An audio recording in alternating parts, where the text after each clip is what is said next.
Tiga debt kolektor di Kalsel borgol dan sekap korban ngotot meski korban mengaku tak ada utang. Kasus kekerasan yang dilakukan penagih utang atau debt kolektor kembali terjadi.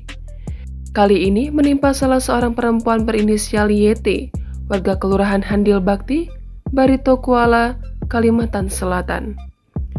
YT pada Senin 6 Maret lalu didatangi oleh 3 orang pria masing-masing BN, TR, dan AR dengan maksud menagih utang. Lantaran kaget dan tak mengenali ketiga pelaku, korban menolak dan berkata jika urusannya dengannya menyuruh pelaku adalah urusan bisnis, bukan utang piutang.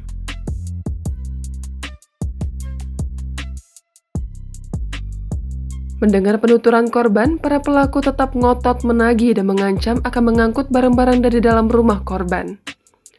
Bahkan, salah satu pelaku memaksa dengan memborgol tangan korban dan sempat menyekap korban.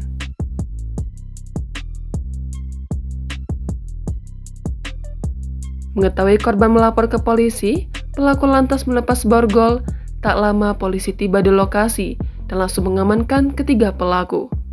Untuk kepentingan penyidikan, ketiga pelaku kini mendekam di sel tahanan Polres Barito Kuala.